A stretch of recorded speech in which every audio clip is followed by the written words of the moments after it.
Estamos de volta com Boa Noite, Elias Neto, aqui pela TV Cidade Verde. Um grande abraço para você, muitíssimo obrigado pela sua companhia, sua audiência. Já vamos colocar aí a foto do entrevistado de hoje. Olha aí, o entrevistado de hoje é advogado e administrador com especializações em gestão de pessoas e gestão pública. É ex-prefeito de Primavera do Leste e atualmente exerce a presidência da Associação Mato Grossense dos Municípios desde 2024.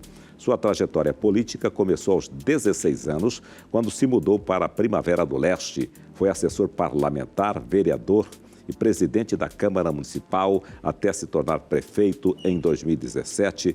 Por isso a gente diz boa noite, Leonardo Bertolin. Boa noite. Boa noite. Gostei muito do terno, hein? Obrigado, obrigado. E o azul da camisa aí é de primeira linha. Depois você me dá o endereço. Tom sobre tom, né? Tom sobre tom. Depois você me dá o endereço. Ou é alfaiate? Porque ainda tem gente, será que usa alfaiate? Muito, agora que tá na moda. Ah, é? Tá na moda? Tá, fortíssimo. Alfaiate de camisaria. Que legal, né? É chique, né? É uma coisa chique. Terça-feira haverá um encontro de prefeitos na Associação Mato Grossense. Teremos aí os 142 prefeitos. Como é que está essa organização? Elias, então, na verdade nós tivemos 66 prefeitos novos em decorrência do processo eleitoral do ano passado. E a gente sabe a necessidade que se tem nesse início de gestão na parte de formação, qualificação, de levar conhecimento aos jurisdicionados. E pensando nisso, nós, a MM, junto com o Tribunal de Contas do Estado, através da liderança do presidente Sérgio Ricardo, com o apoio de todos os conselheiros, nós formatamos esse que vai ser o maior encontro de municípios da história do estado de Mato Grosso.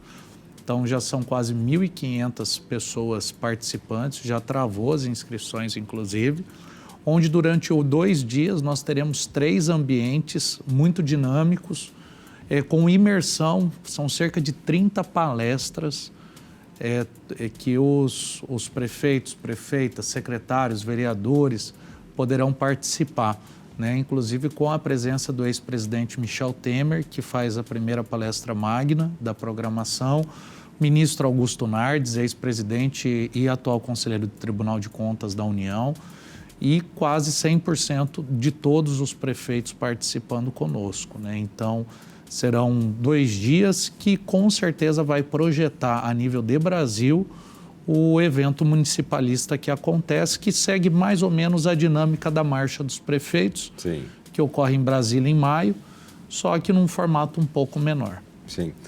Os temas principais, quais serão esses temas que serão debatidos? Nós vamos levar para os prefeitos os temas da pauta prioritária do municipalismo, como a PEC da sustentabilidade, como a questão do limite da LRF, fazendo a PEC que vai desconsiderar por vez a discussão do terceirizado impactar no limite prudencial da folha, como a questão da PEC do senador Wellington, que fala da atualização monetária dos repasses federais dos programas nacionais. Vamos estar levando a parte do Tribunal de Contas, o TCE ele vai ter uma sala exclusiva onde será feita qualificação técnica, sistemas do tribunal, transparência, né? Ou seja, é muita informação que vai ser dedicada, principalmente na área da eficiência na gestão, explicando desde uma LDO, da Lei de Responsabilidade Fiscal, falar sobre contratos, sobre ordenação de despesa, ou seja, um evento completo focado na administração municipal. Esses temas foram detectados pela AMM? Junto com o tribunal, né? Sim. Desde que eu tive a oportunidade de assumir o ano passado e o presidente Sérgio Ricardo, a gente tem trabalhado muito junto. Somente ano passado foram 12 seminários, além de colocar programas importantes como a AMM itinerante, levando conhecimento, descentralizando a AMM, os serviços, né? Então, eu acredito que a gente consiga, com base em tudo que a gente vê acontecer nos municípios, formar uma base para um evento como esse. Na posse, o Sérgio Ricardo já anunciava que faria um trabalho nesse modelo aí, né? Muito parceiro. Na verdade, o Tribunal de Contas, ele deixou de ser um tribunal punitivo para ser um tribunal muito mais orientativo. Sim. né? E ele tem sido muito próximo das causas dos prefeitos, tem saído do seu papel de fiscalização tão somente e tem exercido o trabalho na construção de políticas públicas, tem entrado em discussões com a AMM que são fundamentais, como a questão da derrubada da moratória da soja, que tem o protagonismo aí do Fórum Agro e a ProSoja, discussões como o zoneamento socioeconômico e ecológico, discussões de diversas naturezas que acabaram ganhando força a nível de Estado devido ao protagonismo que a AMM e o TCE têm trabalhado junto. A derrubada da moratória da soja é fundamental para o desenvolvimento do setor? Com certeza. Eu acho que não é nem para o setor, é para a vida econômica dos municípios. Sim. Né? Você imagina proibir, de repente, Alta Floresta, Carlinda, Paranaíta, de produzir soja, né? Que são municípios que tiveram a predominância por muito tempo da pecuária e Sim. que hoje há essa migração. Outras regiões do estado, elas já migraram da commodities para a verticalização da agroindústria, que é o exemplo do que aconteceu com Primavera. Eu tive a oportunidade de assistir essa transformação muito próximo, porque fui prefeito por 2 mandatos e consolidamos um arcabouço ali de programas de incentivos, leis de subsídios, né, para fazer com que a industrialização realmente acontecesse.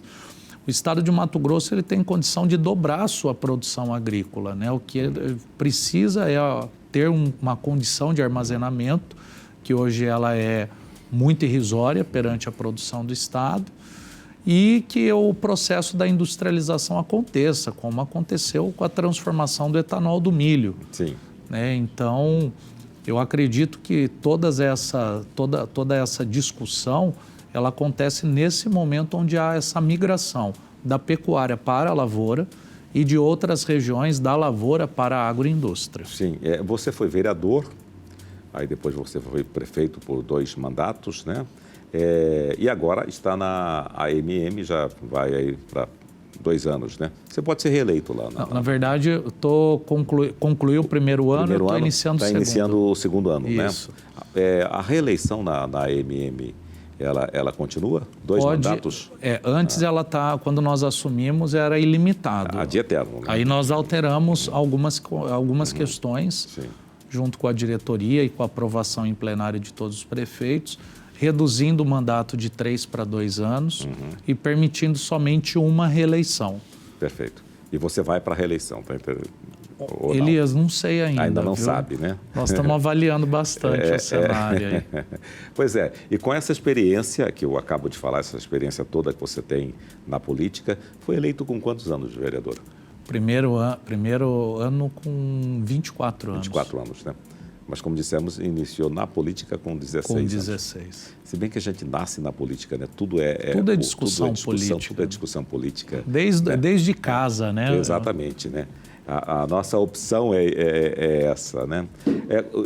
Com essa bagagem e como presidente da AMM, como é que você vê os municípios de Mato Grosso? Quais são os principais problemas que nós temos? Elias, eu vou te falar, hoje eu estava numa entrevista e eu mencionei da mesma forma. Nós estamos num estado que, ao mesmo tempo que é rico, é um estado pobre. É um estado demarcado por muita desigualdade entre os municípios. Então, você tem alguns poucos municípios que têm uma condição econômica de serem autossustentáveis e outra grande parte dos municípios que sobrevivem economicamente de repasse de FPM e ICMS. Sim. Então, eu acredito que a melhora da receita própria, ela é um quesito essencial para que se tenha investimento, para que os municípios não dependam tão somente do FPM e do ICMS. Nós temos problemas de saneamento quase no estado inteiro e muito aqui do lado, como é a questão de Barão de Melgaço, que não tem porcentagem método, né, zero de esgoto tratado, água contaminada. Então, nós temos problemas que um estado tão rico não poderia ter. Sim. Nós temos toda essa região oeste do estado, ali de Jauru, de Glória. Nós temos ali no Altos do Rio Paraguai, Alto Paraguai, Nortelândia, que são municípios muito pobres. Né? E é para esses municípios, prioritariamente, que a MM exerce o seu papel. Não só colaborando na defesa institucional, gerando segurança jurídica aos municípios, mas prestando serviço. Sim. Então, é na área de captação de projetos, na área de idealização de projetos, de captação de recurso, de acompanhamento dos indicadores, né, como melhorar o índice do ICMS, do FPM. Então, a gente trabalha diretamente, focado principalmente nas cidades mais pobres, que é as que realmente precisam do apoio da MM. E, de certa forma, nós temos esses problemas também, inclusive na região metropolitana, né? Por exemplo, certeza. A Várzea Grande, por exemplo, sofre muito com essa questão, ainda tem muito a ser feito por debaixo da terra. Exatamente. Né? A gente tem acompanhado Várzea Grande e não, o problema ali não é nem a produção de água, ali é a distribuição. Sim. Mas eu acredito que a prefeita Flávia, muito dinâmica e com bastante competência, vai conseguir gerir esse problema. Sim. Todos os prefeitos de Mato Grosso, todos eles são filiados? Não. Não é? Quando nós assumimos, eram 18 municípios não filiados. Aí terminamos o ano com 7 desfiliados, mas eu acredito que no encontro de terça-feira a gente possa comemorar pela primeira vez na história 100% dos municípios filiados. Da filiação. Exatamente. Né? Todos já garantiram presença? Elias, eu acredito que 6 prefeitos não estarão em decorrência de viagens que anteriormente já estavam marcadas. E até falei com o prefeito de Pontal do Araguaia, ele falou, Leonardo, é a formatura da minha filha de medicina, né? Complica, em São né? Paulo. Daí eu falei, olha, então me arruma um convite que eu também vou. Então, não tem como cobrar essa presença. Mas dos demais, todos confirmados. E a gente prepara ao lado do TCE e a MM esse trabalho, esse encontro que acredito que vai ser muito bacana. Você defende a união de prefeitos e vereadores, né? Você está conseguindo trabalhar essa política? Bastante. Eu tive a experiência de ser vereador, eu disputei 2 eleições de vereador, graças a Deus eu obtive sucesso nas 2. E no segundo mandato de vereador assumi a presidência da Câmara, então eu sei a importância que a Câmara representa. Sim. Tratar com cordialidade, com respeito, né, saber ouvir as demandas, até porque o vereador é o para-choque da população. Então, eu tenho tido, é muito interessante, Elias, que eu tenho a oportunidade, às vezes, de reunir os vereadores e o prefeito e discutir situações que são importantes, por exemplo, como a atualização da planta genérica do IPTU, da planta genérica de valores. Às vezes, o vereador ele tem medo do desgaste de atualizar a planta. Só que se ele não faz isso, não aumenta o recurso no caixa, que consequentemente você não consegue ter recurso para investimento. Então, eu tenho chamado muitos vereadores com os prefeitos para falar, olha, Câmara, vocês têm que exercer o papel de vocês de aprovar essas leis que são estruturantes para a construção de políticas públicas. Né? Tem que ter uma fiscalização nesse sentido, né? Porque às vezes o cidadão vai lá, o que ele consegue fazer é uma casa de 50 metros.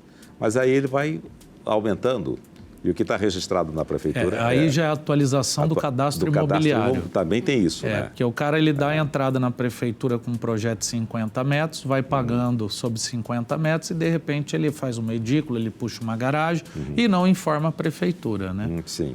Lá em Primavera, nós fizemos um raio-x da cidade com Vante, que é um aviãozinho que faz voo, e nós fizemos todo um raio-x... com inteligência artificial, que passou a demonstrar exatamente todos os imóveis. Então, o cara recebia o aumento no IPTU, ele falava, uai, mas como que aumentou tanto? E aí já abria o computador e mostrava como que estava a casa dele e como que ele deu a entrada. Como está agora, como deu a entrada, né? Na sua posse, eu me lembro que você disse que gostaria de transformar a MM numa referência do municipalismo no Brasil. Está sendo possível? Como é que está essa caminhada? Olha, essa semana eu tive a grata alegria na segunda-feira de participar da primeira reunião do Conselho Político Nacional da Confederação Nacional dos Municípios, né? Onde define a pauta prioritária que vai tramitar no Congresso e que atinge diretamente os municípios. São temas como no início do bate-papo que eu mencionei. E a gente conseguiu levar para discussão nacional temas importantíssimos, como a questão da redemarcação de terras indígenas, que foi um tema que saiu aqui da MM para ser discutido de maneira ampla a nível nacional através da CNM. Então, eu acredito que agora, tendo 100% dos municípios filiados, e a gente anuncia na terça-feira o primeiro polo descentralizado da MM, que vai ser na região ali de Torixoréu, Ribeirãozinho, Ponte Branca, Barra do Garça, Pontal do Araguaia. Eu acredito que a gente passa a estruturar a nossa entidade como sendo uma das mais bem estruturadas no Brasil. Sim, você falou em polo descentralizado. A MM vai para lá, para essa região? Ou como é que vai ser esse processo? Nós vamos tratar com um consórcio de desenvolvimento regional, que aqui no estado é muito bem desenhado essa figura.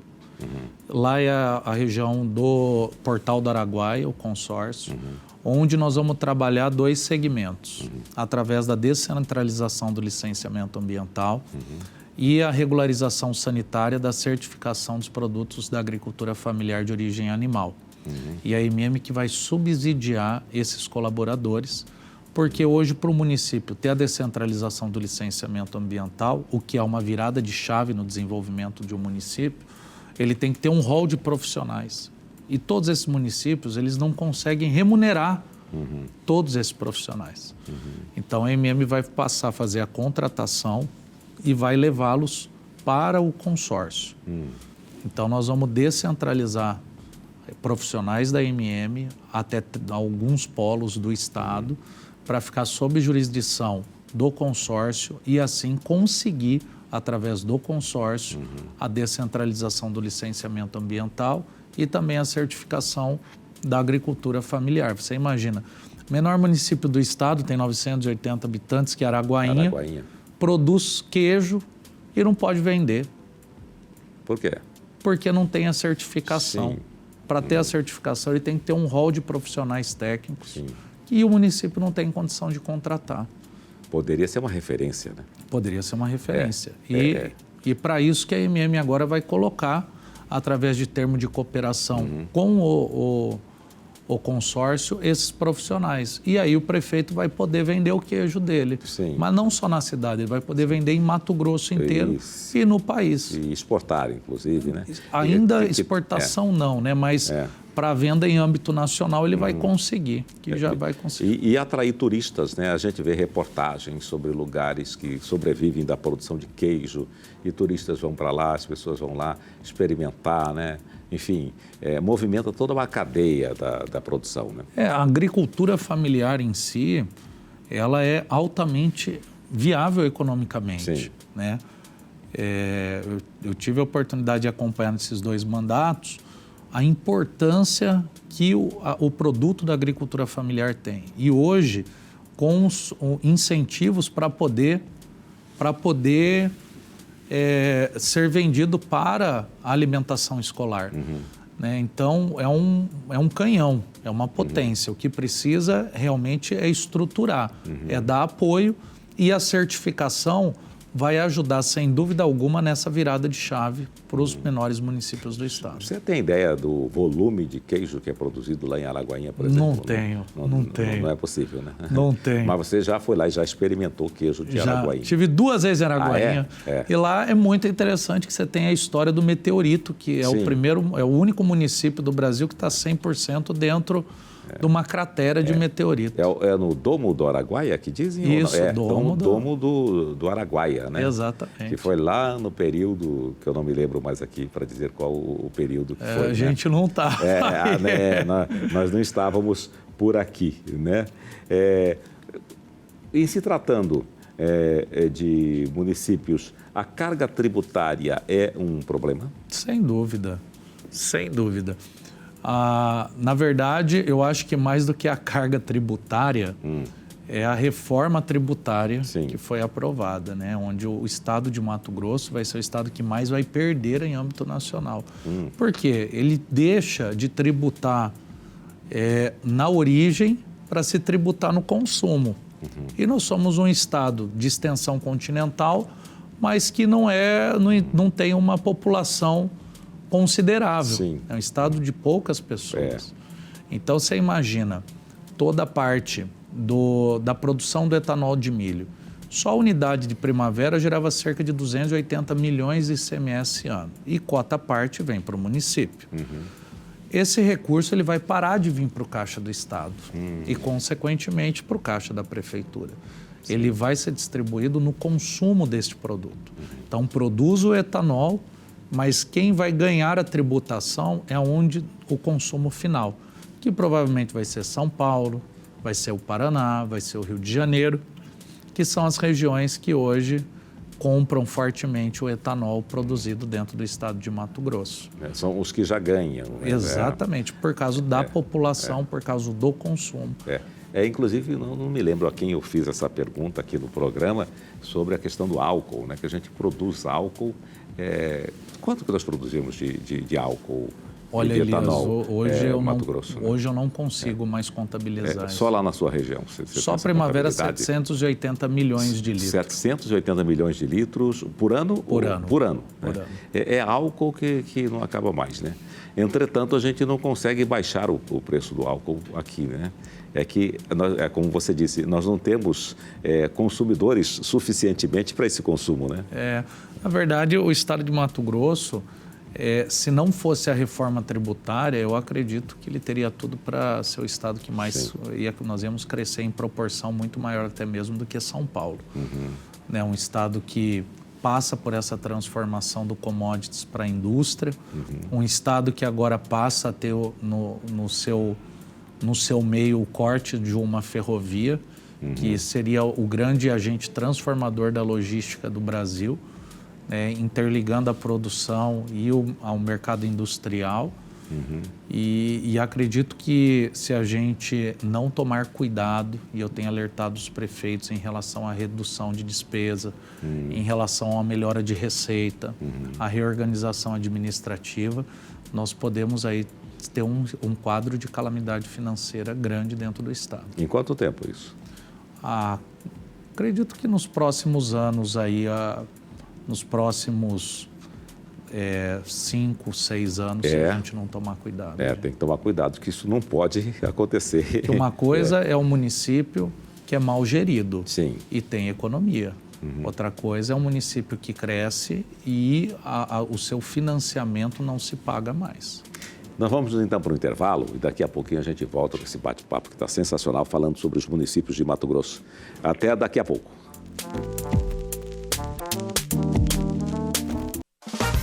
E nós estamos de volta com Boa Noite, Elias Neto, aqui pela TV Cidade Verde. Estamos conversando com Leonardo Bertolin. Eu disse inicialmente Bertolini, né? Bortolini.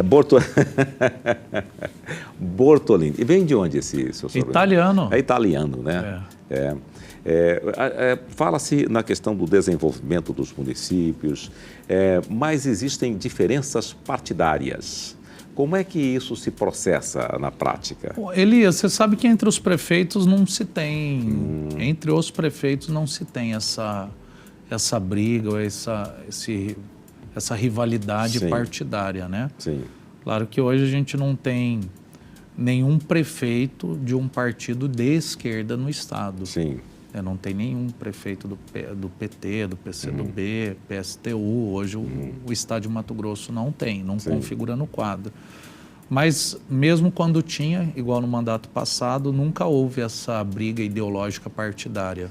Sim, não teve. Eles percebem as pessoas percebem que a campanha acabou, né? Exato. A partir daí, o município depende de recursos da União e do Estado. Né? Então, por exemplo, falamos há pouco da prefeita Flávia. Ela é do PL, esteve conosco em Brasília, atrás de recurso, porque precisa, né? Você falou de obras estruturantes, obra de drenagem, obra de distribuição d'água. E onde que vai conseguir recurso? É na União e no Estado.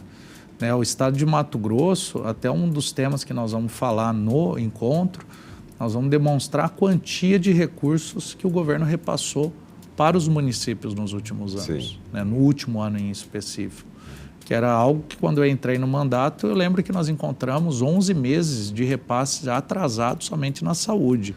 Então, o Estado não cumpria com o seu papel, nem de pagar aquilo que era dever constitucional. Sim. Né? Então, e os municípios dependem da União e do Estado. Né? Então, é claro que a União tem deixado a desejar na canalização de recursos, porque hoje você não tem tanto recurso voluntário, mas você tem as emendas que foram reforçadas na União. Mas o prefeito ele tem que ir para cima, tem que fazer gestão com todos os deputados, com todos os senadores, com a Assembleia Legislativa, com o governo do Estado, com o governo federal. Então, independente da condição partidária, o prefeito tem que ir aonde tem a oportunidade de recurso ou de convênio. É definitivamente o exercício da democracia. Exatamente, né? Exatamente. Você foi prefeito por 2 mandatos, né? E a gente percebe que nesse período o seu município teve uma ascensão, né? Como é que foi esse trabalho? Elias, eu lembro quando eu assumi o município, Primavera não tinha nem certidão mais. Era um município que estava demarcado na época 19 obras inacabadas. É um município que estava em torno de 43 mil habitantes, que estava estagnado. E a gente sabia que para desenvolver a cidade nós precisaríamos o quê? Trazer as grandes redes para lá, industrializar o município. Então nós criamos o maior plano de incentivo e subsídio dos municípios do estado. E deu certo. Né? Primavera, que naquela época só tinha Cargill e a Mantiqueira, hoje é uma das cidades que per capita mais industrializa dentro do estado de Mato Grosso. E conseguimos atrair essas redes. Isso fez com que Primavera se consolidasse como um polo regional na área do comércio. Já é um polo regional na área do atendimento à saúde. Então, o município cresceu, conseguimos muito recurso de convênio e entregar um município muito melhor do que quando a gente iniciou, né? Tendo contribuído na área de saúde, só unidades de saúde, postinho, né, que faz atenção básica, de 8 entregamos 11, né? Então eram 8, daí entregamos mais 11.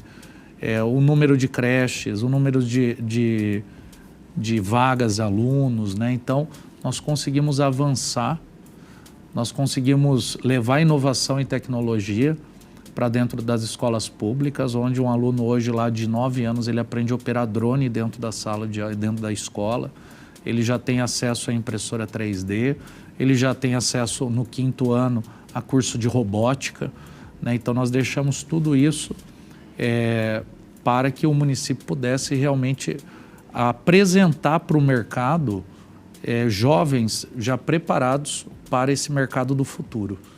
Né? Hoje tem quantos mil habitantes? O censo, 83, mas nós temos em torno de 105 a 110 mil habitantes. Por que essa diferença? Na verdade, o censo, a nível de estado, a grande parte dos municípios, ele deu a menor do que realmente é.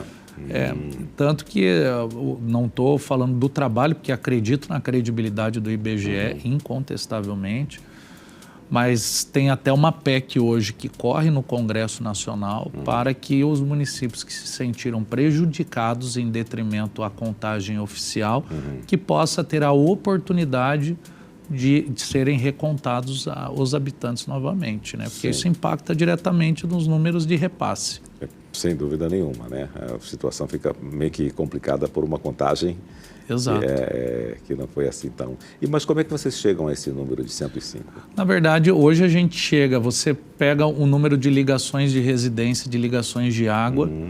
Lá em Primavera a gente multiplica 2,9, que é um coeficiente de taxa de natalidade, de família que a gente considera para multiplicar. Então, você pega o número de ligações de água residenciais, faz essa multiplicação, faz uma análise de todo o quadro dos alunos, faz uma análise do banco da saúde, daqueles que são registrados dentro do município, e a gente chega nessa população. Sim, que bacana isso aí, né? Agora, eventos como esse que nós teremos terça e quarta-feira em Cuiabá, eles serão mais constantes?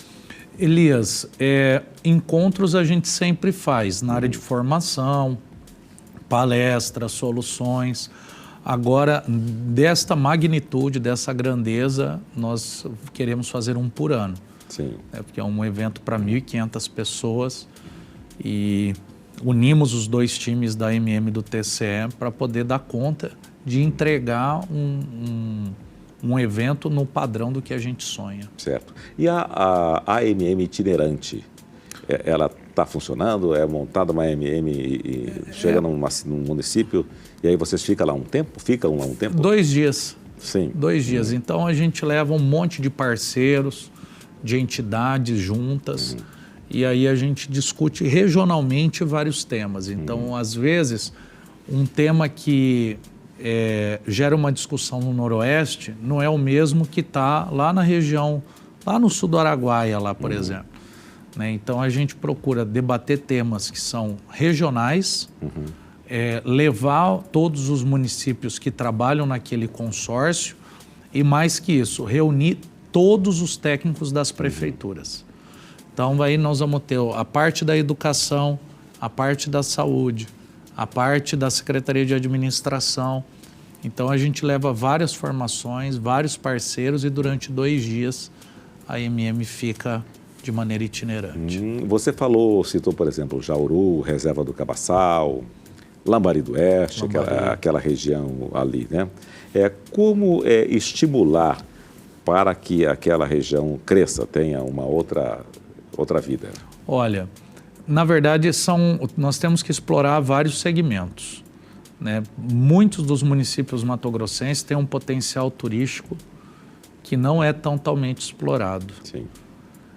Nós temos municípios que trabalham fortemente a agricultura familiar e ainda não conseguiram ter a condição e a capilaridade de ter aquilo como uma saída econômica. Para alguns municípios, como na região do Vale do Arinos, que você pega Novo Horizonte, Porto dos Gaúchos, Tabaporã, até o Brasnorte ali, nós já temos que fazer um incentivo à indústria. Então, o estado de Mato Grosso é um estado muito grande e cada um tem a sua peculiaridade. Eu não posso sonhar ou exigir que Barão de Melgaço seja um polo industrial, mas a gente pode trabalhar para que Barão seja um polo turístico. E ali é um dos municípios que hoje eu vejo com maior necessidade dentro do estado de Mato Grosso. E um município que está 100%, o único município do Brasil a estar 100% dentro do Pantanal e tão próximo da capital e com tantas dificuldades. Então, o estado, ele é demarcado, nós temos 3 biomas. Né? O estado de Mato Grosso, ele tem muitas características.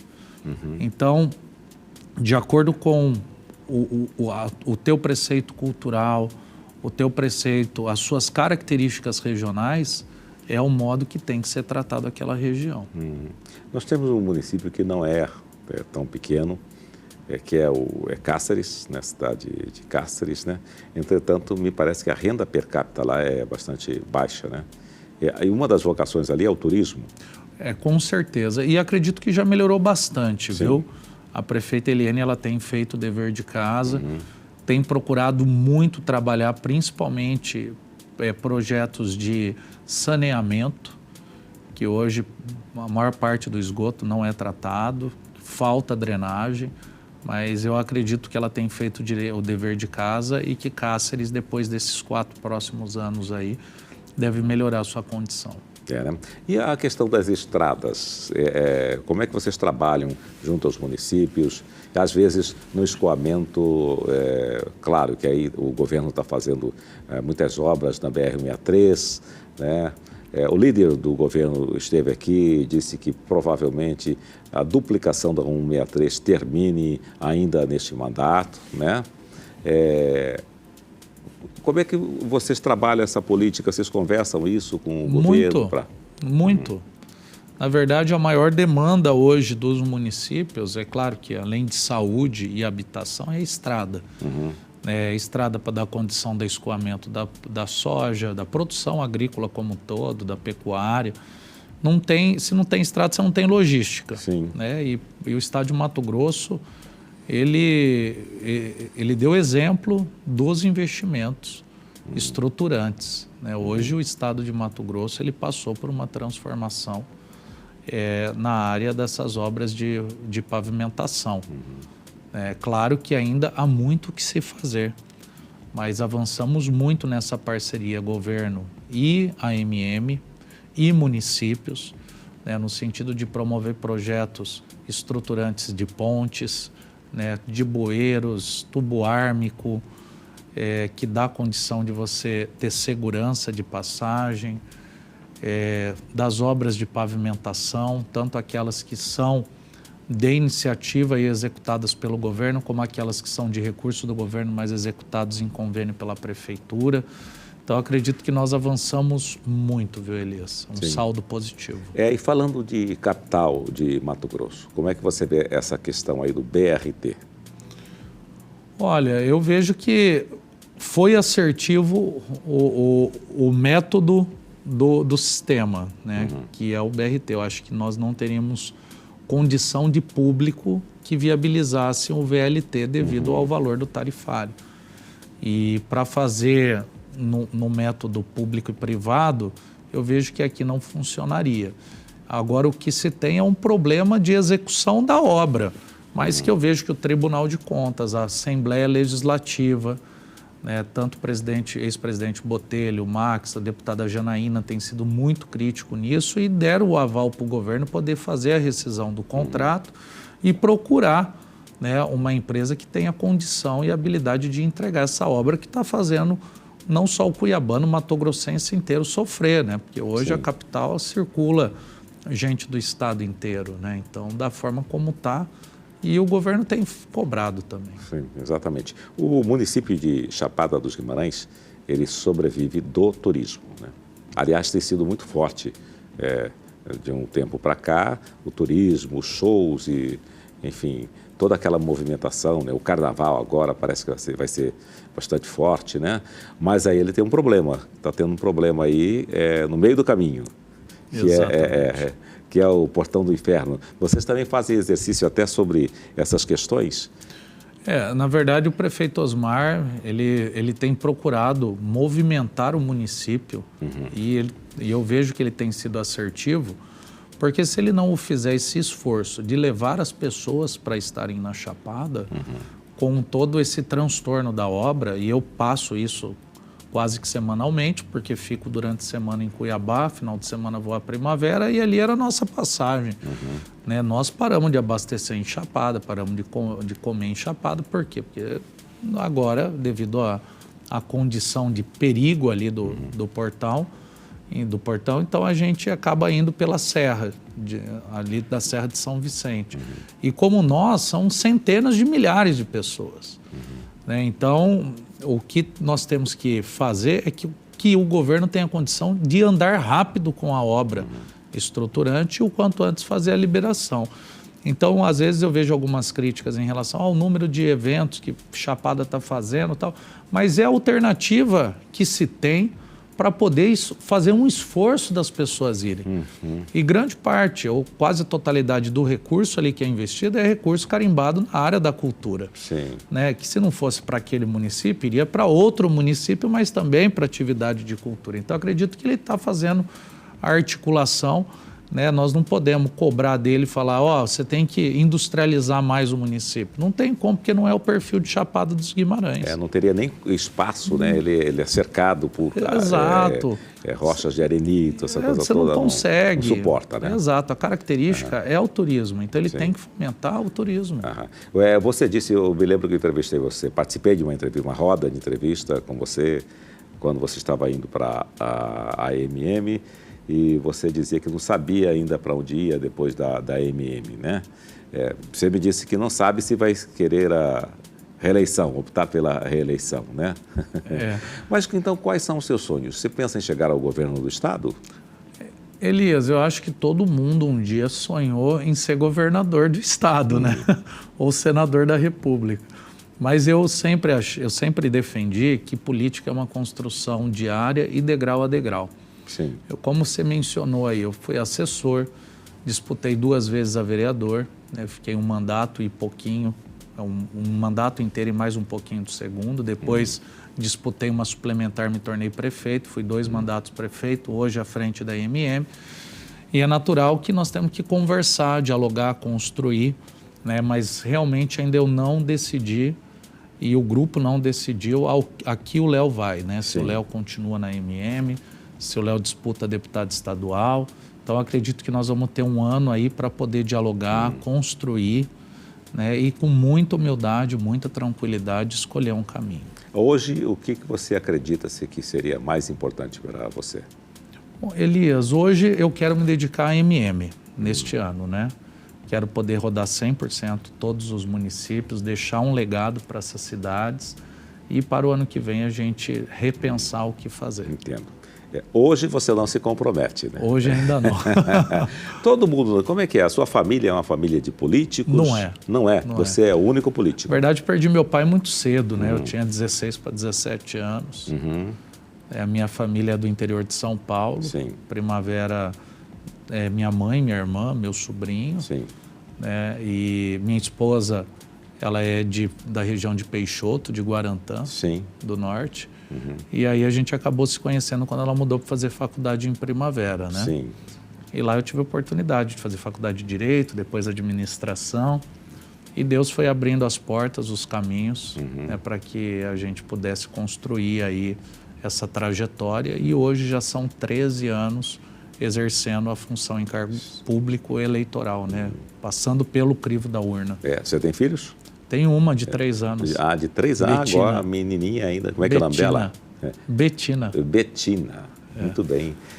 Agora estamos tentando outra. Né? Outra. Agora estamos com mais tempo, né? Mas a sua esposa exerce a função de advogada? Não, ela é arquiteta. Arquiteta. Você acabou de falar aí, eu mudei para advogada. Exerce lá, porque a cidade de Primavera também, ela exige muito essa função aí da arquitetura e tudo isso, que é uma cidade em construção, né? Em pleno vapor. Em pleno vapor, né? Hoje nós estamos mais cuiabano que primaverense, né? A gente fica durante a semana aqui e final de semana volta para o município, para poder realmente dedicar a MM, né? Dedicar aí aos prefeitos que estão diariamente, visitam a capital, está nessa esfera de governo, está nessa esfera da Assembleia, né, junto com os nossos amigos deputados, a deputada Janaína. Então, a gente tem permanecido mais em Cuiabá do que no interior. Sim. E como é que você vê no macro a questão... Nós temos um presidente reeleito nos Estados Unidos, ele tem tomado diversas medidas, né? Como é que você percebe essas medidas do Trump? Como é que elas vão impactar na questão mundial, inclusive nos municípios? Olha... Eu vejo que ainda é um cenário incerto, porque o governo federal não comunicar o governo federal brasileiro com o Trump é uma perda que nós não sabemos o tamanho. Sim. Né? E a gente percebe que nenhum dos dois estão com muita habilidade de negociar, de conversar, de dialogar um com o outro. É claro que os Estados Unidos ele detém um controle sobre todas as áreas, né? E qualquer demanda, qualquer decreto, qualquer corte que ele faça, ele prejudica consideravelmente ou leva ganhos consideráveis a um determinado estado, a um determinado país. Então, eu não consigo ainda verificar o tamanho do que vai acontecer em relação às políticas do governo Trump, em relação aos acordos mundiais, aos acordos ambientais, né, às próprias ideologias políticas. Então, ainda eu não consigo ter a certeza de como que vai esse caminho. O tempo nos dirá. O tempo nos dirá. Muitíssimo obrigado pela sua presença aqui no Boa Noite Elias Neto. Né? Qualquer coisa, esteja de volta. Obrigado. Né? E sucesso terça e quarta-feira e todos os dias. Tá bom. Está convidado. Obrigado pela gentileza, pelo carinho. Será um prazer. Sempre uma alegria estar ao seu lado. Obrigado, viu? Muito obrigado. Uma boa noite para você. A gente fica por aqui. Muitíssimo obrigado pela sua companhia, sua audiência. Um grande abraço. A gente se vê.